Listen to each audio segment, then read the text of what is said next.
Breaking news. US and Chinese warships shadow each other near the contested Spratly Islands. The world's eyes dart to the South China Sea. Radar screens blink. Warship horns echo across the waves. Onlookers in Manila and beyond hold their breath as tension mounts. It all began early this morning. American and Chinese naval vessels moved within a few miles of each other, close enough for sailors to see faces across the water. Radio chatter crackled with urgency. Alerts flashed in command centers from Washington to Beijing. The Philippine Coast Guard scrambled its ships. Local fishermen watched from wooden boats, nervous and alert. News cameras rolled as Manila's government called for calm but braced for the worst. This is not just another day at sea. It is a flashpoint with global consequences. The world waits to see what happens next. On the decks of warships, sailors stand ready at their posts.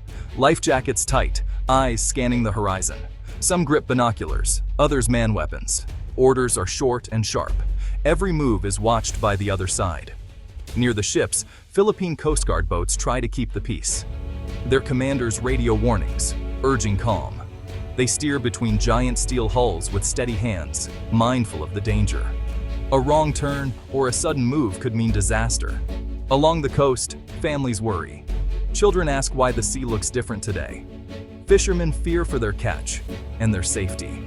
Markets in Manila buzz with rumors and concern. Will there be war? Someone whispers in a crowded cafe. The tension is not just military, it is deeply personal. Lives and livelihoods hang in the balance, just a few miles offshore. Why does the South China Sea matter so much? More than 1/3 of all global trade passes through these waters. That is trillions of dollars in goods every year. Oil tankers, container ships, and fishing boats crisscross the sea day and night. Below the waves, vast reserves of oil and natural gas lie hidden. These resources promise wealth and power to whoever controls them. The sea is also rich in fish, which feed millions from China to the Philippines and Vietnam. Disruptions here ripple worldwide. A blockade or conflict could send fuel prices soaring. Food and goods would become scarce, not just in Asia but across the globe. Insurance costs for shipping would skyrocket. For the people of Southeast Asia, the sea is more than a map. It is survival. For the rest of the world, it is a vital artery that must remain open and peaceful. The South China Sea is a patchwork of claims. China draws a vast 9-dash line, taking in almost the entire sea. Vietnam, the Philippines, Malaysia, Brunei, and Taiwan also claim parts of the waters and islands. These lines are not just on paper. Each country sends ships, builds outposts, and asserts control. Coast Guard standoffs are common. Fishing boats are seized. Oil rigs sometimes appear overnight, deepening the disputes. International law is supposed to help.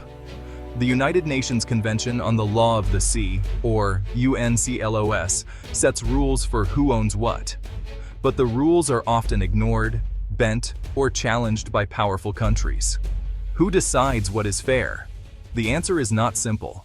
Every nation sees history differently, and the legal framework is tangled in politics. In 2016, the Permanent Court of Arbitration in The Hague made a historic ruling. The Philippines had challenged China's claims.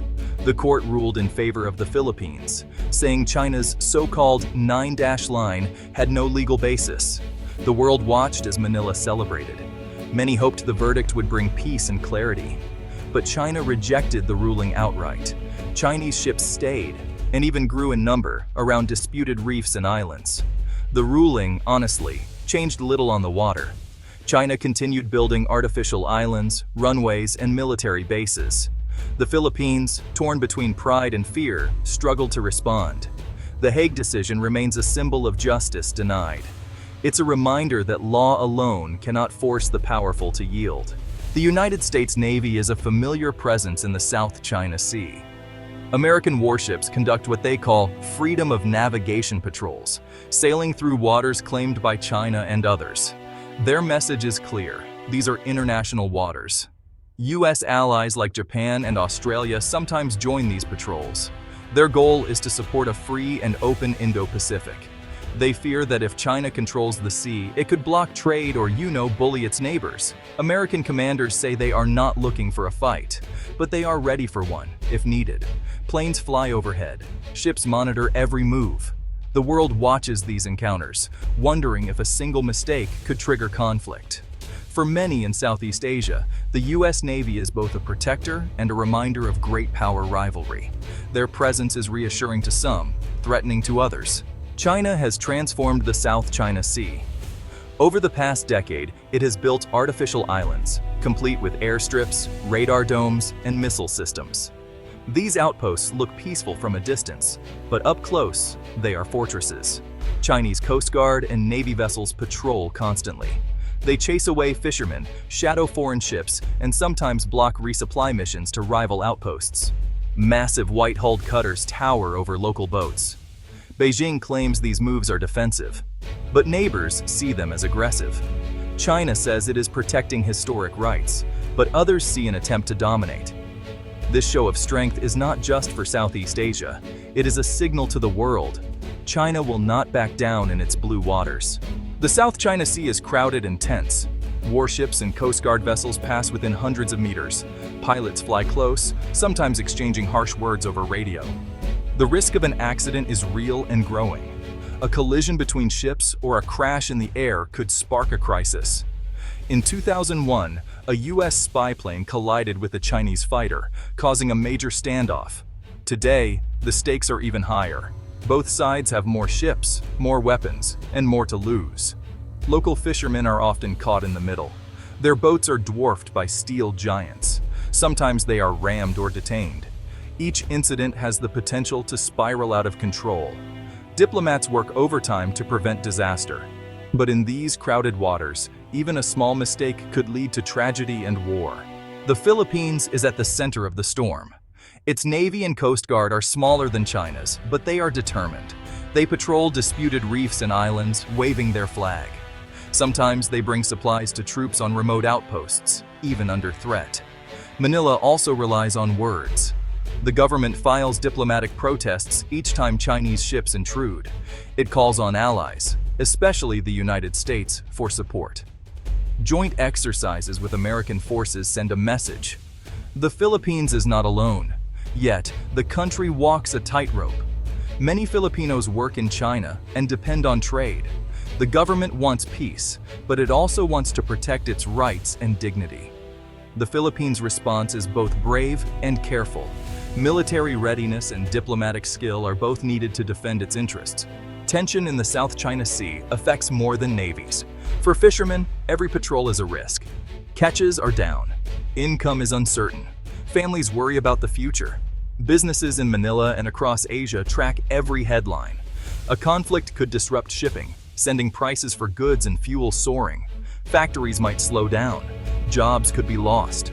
The world's economy is tied to these waters. National pride runs deep. In the Philippines, protests erupt when China builds or blocks. Social media buzzes with anger and fear. Politicians promise to protect every inch of territory, but fear and uncertainty linger. The South China Sea is more than a map. It is the heartbeat of nations and the daily bread of millions.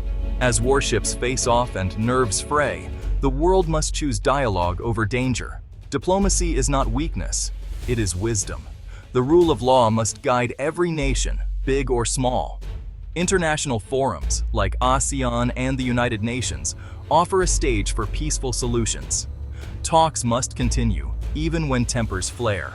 Compromise is hard, but it is better than conflict.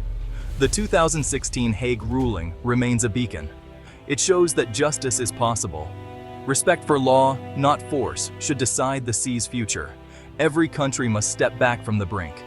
The South China Sea can be a bridge, not a battlefield. It is time for courage, not with cannons, but with words and respect. Peace is not just a hope. It is a choice we must all make today.